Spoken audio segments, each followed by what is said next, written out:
Namaste, Haribo. My name is Janapati Das. Welcome to the Shri Ishopanishad class.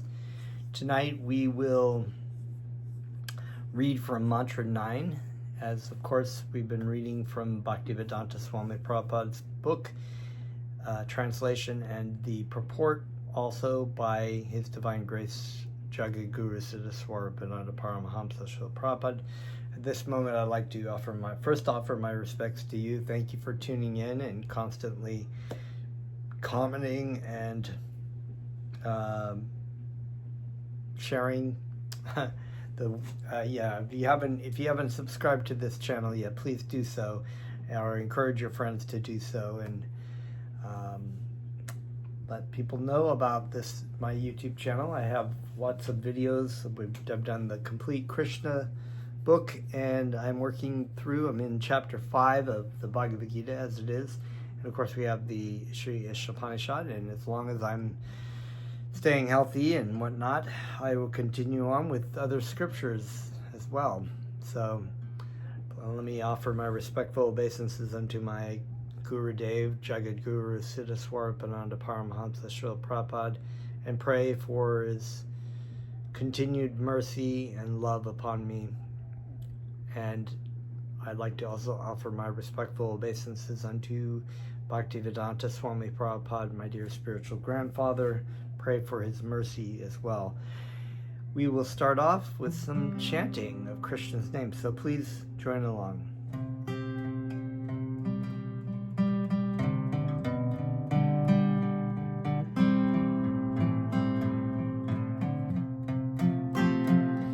Namo Siddha Swarupananda Paramahamsa Namine Gora Karana Swarupaya Radha Krishna Prasthayate Namo Siddha Swarupananda Paramahamsa Namine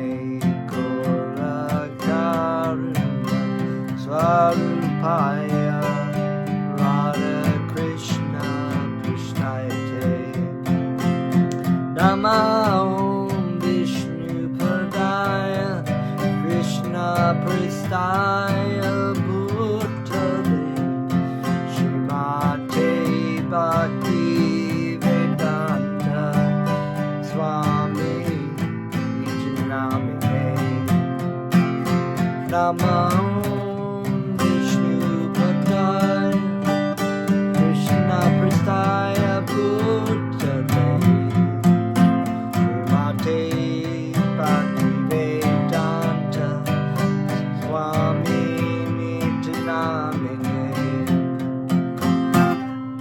Shri Krishna Chaitanya Prabhu Nityananda Shri Advaita Gadadhara Shivasade Gaurabhakta Raja Shri Krishna Chaitanya Prabhu Nityananda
Om Namo Bhagavate Vasudevaya. I was born in the darkness of ignorance, and my spiritual master opened my eyes with the torch of knowledge.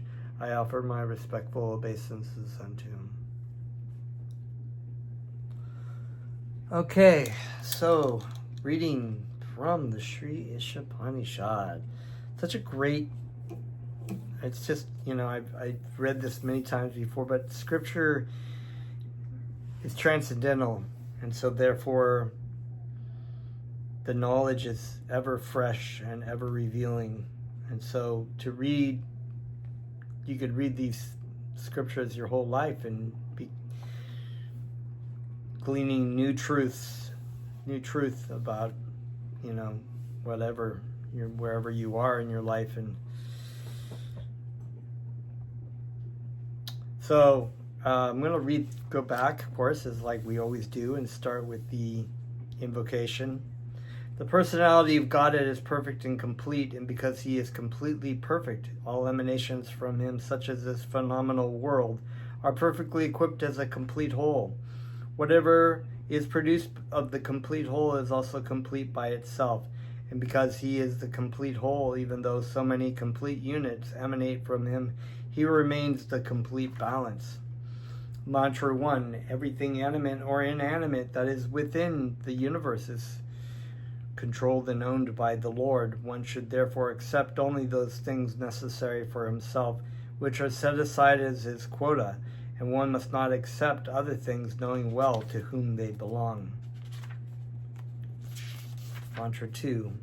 One may aspire to live for hundreds of years if he continuously goes on doing work in that way, because that sort of work will not bind him to the law of karma, and there is no alternative to this way for man. Mantra 3. The killer of the soul, whoever he may be, must enter into the planets known as the worlds of the faithless, full of darkness and ignorance. Mantra 4. The personality of Godhead, although fixed in his abode, is more swift than the mind and can overcome all others running. The powerful demigods cannot approach him, although in one place he has control over those who supply the air and rain. He surpasses all in excellence. Mantra 5. The Supreme Lord walks and does not walk. He is far away, but he is very near as well. He is within everything, and again he is outside of everything. Mantra 6. A person who sees everything in relation to the Supreme Lord and sees all entities as his parts and parcels, and who sees the Supreme Lord within everything, never hates anything nor any being. Mantra 7. One who always sees all living entities as spiritual sparks, in quality one with the Lord, becomes a true knower of things. What is there as illusion or anxiety for him? Mantra 8. Such a person must know, in fact, the greatest of all, who is unembodied, omniscient,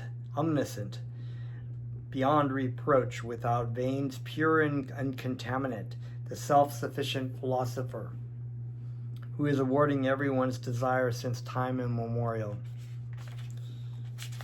Mantra 9. Andam tamaha pravishanti ye vidyam upashyate tato bhuya eva te tamo yau vidyayam rataha. Andam, gross ignorance, tamaha, darkness, pravishanti, enter into, ye, those, avidyam, nescience, upashate, worship, tata, further, bhuya, considered, eva, like, te, those, tamaha, darkness, ye, those, also, vidyaham, in the culture of knowledge, rataha, engaged in. Translation, Mantra 9. Those who are engaged in the culture of nescient activities shall enter into the darkest region of ignorance. Worse still are those engaged in so-called culture of knowledge. What a mantra. So let's read Bhaktivedanta's purport. In this mantra, there is a comparative study of vidya and avidya. Avidya, or ignorance is undoubtedly dangerous, but vidya, or knowledge, when mistaken or misguided, is even more dangerous. That's a very significant statement right there. Avidya is ignorance and is undoubtedly dangerous, but avidya, or knowledge, when mistaken or misguided, is even more dangerous. So, perfect example is, you can be an atheist and be in ignorance of your true, identity or whatever, but you could be having an understanding of being a spirit soul, but mistakenly using your knowledge in the wrong way with incorrect conclusions could be even more dangerous. Perfect example is those followers of Shankaracharya, Manas and Mayavadiyas, who claim that they're God. We've been talking a lot about this, the difference between personalism and impersonalism. In this Shri Ishopanishad addresses that. In modern human civilization, this explanation of Shri Ishopanishad is more applicable than at any other time in the past. Modern civilization has advanced considerably in the matter of mass education, and yet the result is that people are more unhappy than before on account of too much stress on material advancement, without any taste for the most important aspect of life, the spiritual aspect. So Bhaktivedanta, of course, is stressing the idea of we live in an age of information with the internet, so much knowledge, so much information, yet everything seems to be geared on how can we improve our status in the material world of enjoyment, of how can we make ourselves more happy, more comfortable, more situated. And I live in the wealthiest country in the world, in the United States, and I've lived in places where the GMP is $300, poor, very, very poor people, very, very poor, poverty, abject poverty, just the complete opposite of what it's like in the United States. Yet, if we look at the United States, people are fighting for more money, they want to fight for a bigger piece of the pie. People who have the bigger piece of the pie, they aren't happy, they're suicidal, they're on drugs, they're unhappy and greedy, and they strive for even more money. As far as Vidya is concerned, the first mantra of Shri Ishopanishad has explained everything very clearly, to that the Supreme Lord is the proprietor of everything, and forgetfulness of this fact is called ignorance. The more a man forgets this fact of life, the more he is in darkness. And in view of this, a godless civilization directed towards the so-called advancement of education is more dangerous than a civilization in which the mass of people are less advanced. Yeah, perfect example of the United States. We are advancing, and yet, even so, when we have spent so much money on education, we have the worst education system in the developing nations. People can't even read. They're not really that educated. They're educated on just a lot of particulars, social media, and this and that about what they watch on their phone. But even from education point of view, they're not very educated. They're educated in abject sense enjoyment. There are different classes of men called karmis, gyanis, and yogis. The karmis are those who are engaged in the activities of sense gratification. Almost 99.9% of the people in modern civilization are engaged in the activities of sense gratification under the flags of various activities such as industrialism, economic development, altruism, political consciousness, and so on. But all these activities are more or less based on the satisfaction of the senses, without any reference to the sort of God consciousness described in the first mantra of Shri Ishopanishad. In the language of the Bhagavad Gita, people who are engaged in gross sense gratification are mujas, in darkness like the ass. the symbol of stupidity.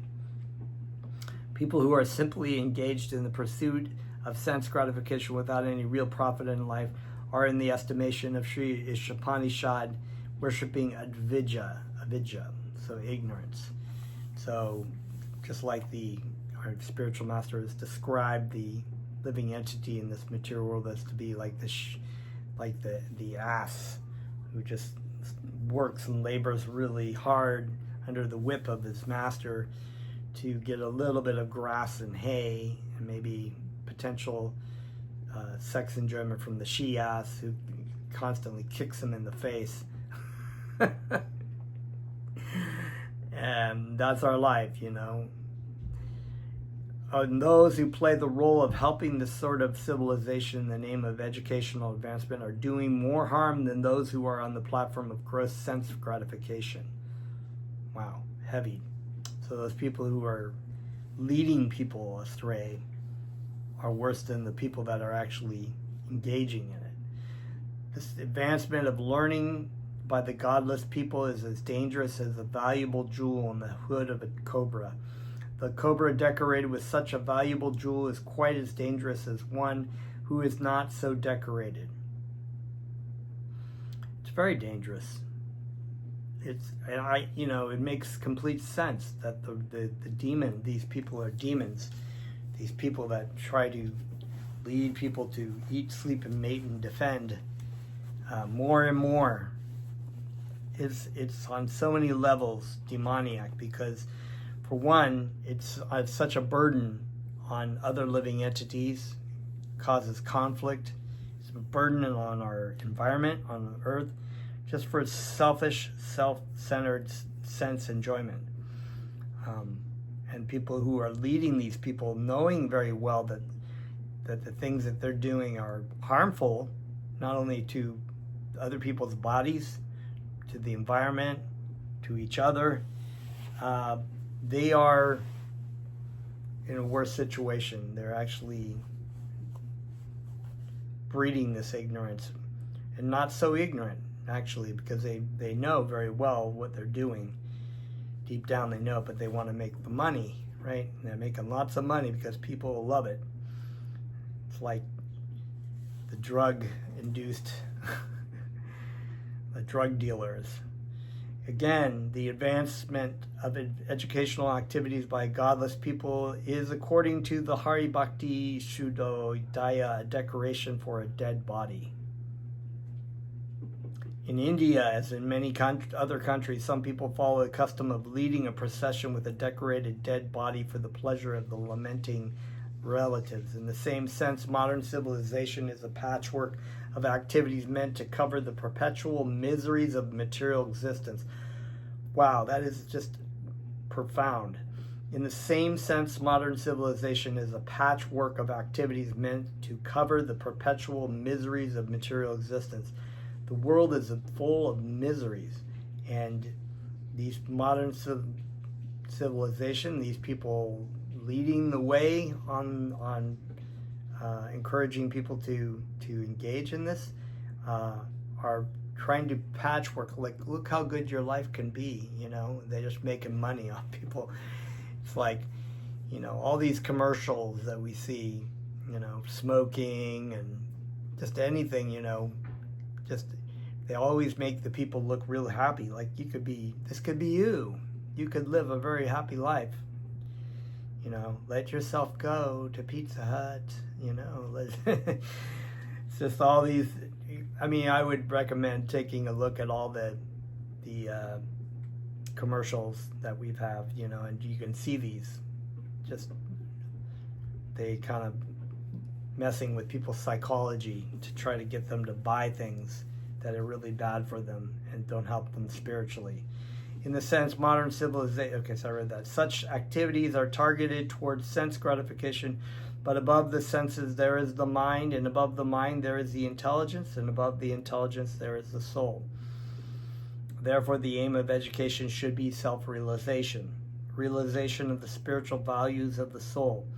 Any education which does not lead to such a realization of life must be considered avidya or nescience. Nescience, science, comes from Theos, which means the truth. Ne means not. And so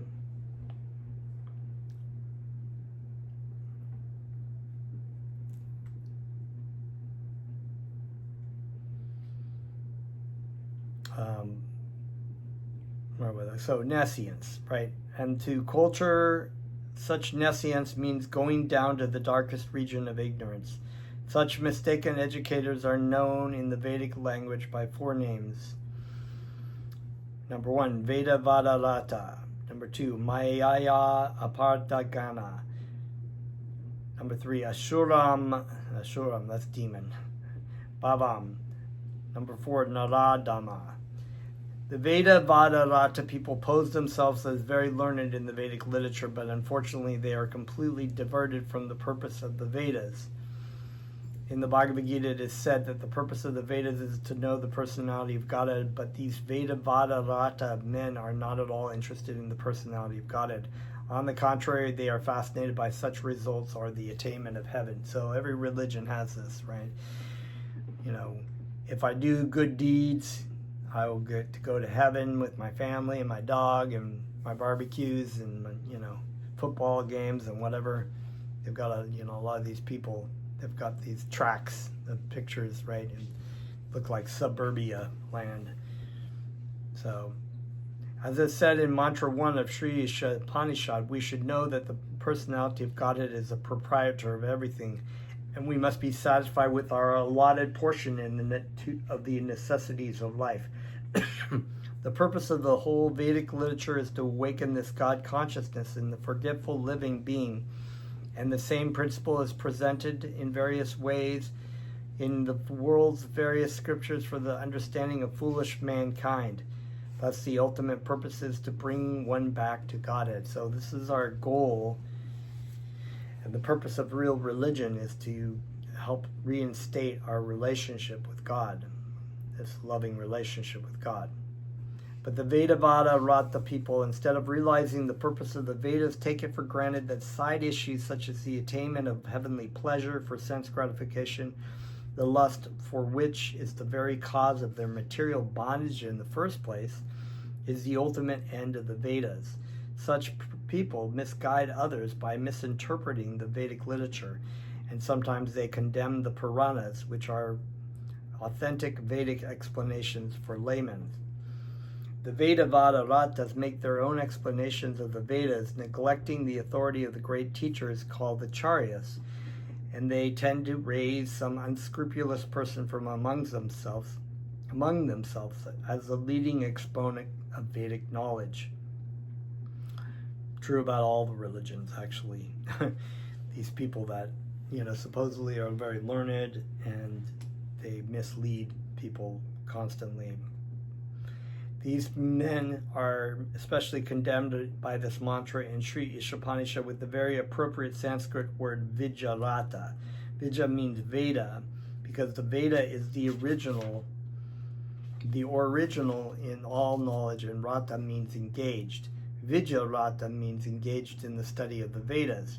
As such, the so-called Vijaratas are condemned here because they do not know what the purpose of the Vedas is on account of disobeying the acharyas. Acharyas, of course, is one who leads by example, so the spiritual master. Such Veda Vadaratas are accustomed to finding meaning in every word of the Vedas to suit their own purposes. They do not know that the Vedic literature is not a collection of ordinary books and cannot be understood except through the chain of disciplic succession. One must approach a bona fide spiritual master in order to understand the transcendental message of the Vedas. That is the direction of the Katha Upanishad. But these Veda Vadarata people have their own acharya, who is not in the chain of transcendental disciplic succession. So we see this a lot in different religions. Christians, a lot of the times evangelists, or they're self-proclaimed gurus, right? They don't have a spiritual master. They claim that Jesus is their spiritual master, but they don't have a living spiritual master, and so therefore they speculate about the meaning of the Bible and try to educate other people about it because they've had this, usually a turnaround in their life, and where they've come to Jesus, and therefore they, as Allen Ginsberg would say, when people become religious, they want to feed everyone. But what they're feeding people is not really bona fide, because they have no spiritual master to help enlighten them about what Jesus Christ was teaching. Thus, they will progress into the darkest region of ignorance by misinterpreting the Vedic literature, even more so than those who have no knowledge of the Vedas at all. So, once again, that's the people that wear the religious cloak, know the religious scripture, but mislead, use it and educate people in the wrong conclusion of the Veda, of the scriptures. The Maya, Aparta, Gana class of men are self-made gods. Such men think that they themselves are God. They are themselves God, and there is no necessity of worshiping any other God. They will agree to worship any ordinary man if he happens to be rich, but will never worship the actual personality of Godhead. Such foolish men cannot recognize their own foolishness regarding the question of how God can ever have been entrapped by illusion. If God were ever trapped by illusion, then illusion would be more powerful than God. But they also say that God is all-powerful. If God is all-powerful, then how can he be overpowered by illusion? So this, we've discussed this before. The self-made gods cannot answer all these questions very clearly, but they are satisfied that they have become God themselves. So that's Bhaktivedanta's purport. Going over to Jagat Guru.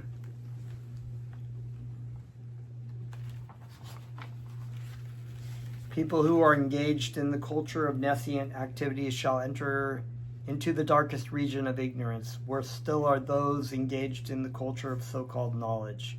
Purport by Jagat Guru Siddhaswarapananda. Unfortunately, most of humanity spends the majority of its time in the culture of ignorance. We cultivate ignorance by serving our tongue, belly, genitals, and other senses like obedient slaves. The vast majority of our energy goes into this mad pursuit of sense pleasure. Left with frazzled nerves, frustration, anger, jealousy, envy, greed, hate, loneliness, and confusion, we seek an escape in alcohol, cocaine, heroin, and a myriad of other legal and illegal consciousness dimmers. This is the cultivation of ignorance. So, perfectly explains what's going on in modern society. Animals are in ignorance. They are only really interested in four things: eating, sleeping, mating, and defending. If the human being's life is also limited to the above four interests, then he is human in appearance only. In reality, he's an animal, and after the death of his present body, he will be in a suitable body of ignorance. This is confirmed in the Bhagavad Gita. The living entity in the material world carries his different conceptions of life from one body to another as the air carries aromas. The living entity, thus, taking another gross body, obtains a certain type of ear, tongue, nose, and sense of touch, which are grouped about the mind. He thus enjoys a particular set of sense objects. Chapter 15, verse 8 and 9. A society of people who have no higher interest than sensual enjoyment is really a society of animals. There are those who cultivate their knowledge in the material world so that they can assist the animal-like people in their business of eating, sleeping, having sex, and defending. They spend much of their time cultivating their so-called knowledge so that they can better manipulate matter and thus increase the sense enjoyment of the people. For example, modern Western society has many universities, colleges, and schools, all of which cultivate knowledge. But why? For the sole purpose of improving the eating, mating, sleeping, and defending centered lives of the citizens.